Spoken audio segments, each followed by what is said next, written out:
होली के दिन संत कबीर नगर जिले के खलीलाबाद कोतवाली क्षेत्र के गर्री ग्राम सभा में भूमिहार और राजभर समाज के लोगों में विवाद हो गया था। विवाद का कारण ये था कि डीजे बज रहा था और डीजे पे गाना बजाने को लेकर के या कुछ और कारण से लेकर के मारपीट हुई थी। मारपीट के बाद दोनों पक्षों में सुलह समझौता हुआ और सुलह समझौता के बाद फिर विवाद होता है जिसमें 3 लोग घायल हो जाते हैं और 3 लोगों में से 2 लोगों की हालत गंभीर हो जाती है।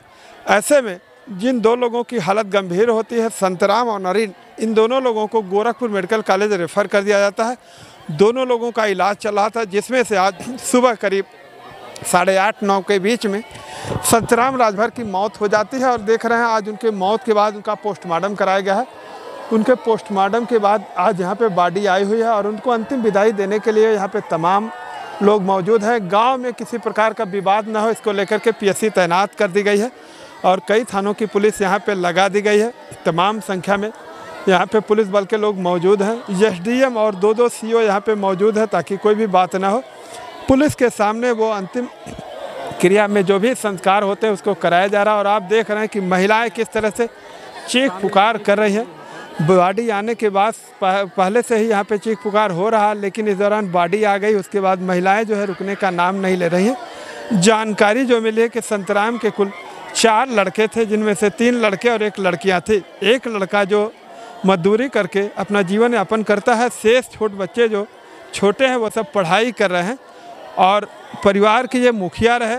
कमाई के स्रोत को देखा जाए तो संतराम ही मुख्य रूप से कमाई के स्रोत थे, लेकिन अब इनकी मौत हो जाने के बाद इस घर की कमाई भी बंद हो गई है और इनका एक लड़का जो है वो भी मजदूरी करके कमाई करने का काम करता है। अब ऐसे में सबसे बड़ा सवाल ये उठता है कि इनके परिवार का खर्चा कैसे चलेगा। क्या एक लड़का जो कमाई करके मजदूरी करके अपना काम चलाता है, क्या उससे परिवार चल पाएगा? प्रशासन इन लोगों को क्या मदद करेगी? इस संबंध में हमारी जिलाधिकारी से बातचीत हुई। जिलाधिकारी ने कहा कि सरकार के द्वारा जो भी सुविधाएं मिलती हैं इन लोगों को प्रदान की जाएगी। बहरहाल जब तक सुविधा प्रदान नहीं हो जाती है तब तक ये नहीं माना जाएगा कि क्या होगा। लेकिन फिलहाल हम आपको दिखा रहे हैं कि ये देखिए हमारे पीछे जो है यहाँ किस तरह से बॉडी पड़ी हुई है और बॉडी का अंतिम संस्कार का काम यहाँ पर चल रहा है। घर पर जो कार्यक्रम होते हैं नहलाने धुलाने के साथ ही उनके जो रस्म होते हैं उसके पूरे किए जाएंगे। उसके बाद इनके शव को लेकर के घाट पे जाएंगे जहाँ पे इनका अंतिम संस्कार होगा। अंतिम संस्कार के बाद भी यहाँ पे पुलिस काफ़ी दिनों से मौजूद है और गांव में लगातार पुलिस कामबिम बनाए हुए जिससे किसी प्रकार की घटना को अंजाम न हो। दोनों पक्षों में विवाद हुआ था जिसको लेकर के अभी भी दोनों पक्ष तनाव में है और दोनों पक्षों में देखा जाए तो कुल 8 लोग जो एक पक्ष के थे जिनके ऊपर मुकदमा लिखा गया था उसमें से 5 लोगों की अब तक गिरफ्तारी हो गई है, जैसा एसपी का कहना है। एसपी सत्यजीत गुप्ता से हम लोगों के संबंध में बातचीत हुई है। उन्होंने बताया कि करीब 5 लोगों की गिरफ्तारी हुई है और 3 लोग अभी ऐसे हैं जो गिरफ्तार नहीं हुए और जो भी घायल हैं जो गिरफ्तार हुए उनका भी इलाज प्रशासन के द्वारा कराया जा रहा है। लेकिन इनकी मौत हो जाने के बाद पुलिस प्रशासन के पुलिस महकमा के आला अधिकारी का ये कहना कि इसमें जो भी धाराएँ संभवतः बढ़ाई जानी है वो विवेचना के दौरान बढ़ाई जाएंगी और इनके घर के लोगों को आर्थिक मदद दी जाएगी।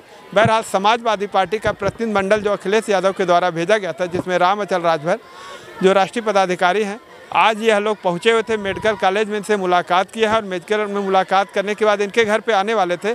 लेकिन जिला प्रशासन किसी भी असमंजस को देखते हुए इन लोगों को डाक बंगले पे पूरा रोक दिया है। डाक बंगले पे समाजवादी पार्टी के प्रतिनिधिमंडल को वहाँ पे रोका गया है और देखिए ये अंतिम संस्कार के लिए बॉडी जा रही है और ये बॉडी कंधे पे उठा ली गई है। अब यहाँ से जो है इनको विदा किया जाएगा। लेकिन देखिए पुलिस प्रशासन जो है महिलाओं को रोक रहे हैं, महिलाएं जाने को बेताब हैं, परिजन भी इनको रोक रहे हैं और किस तरह से ये घटना घटी है और मौत हो गई है। अब आप देख सकते हैं कि परिजनों में किस तरह से चीख पुकार मचा हुआ है।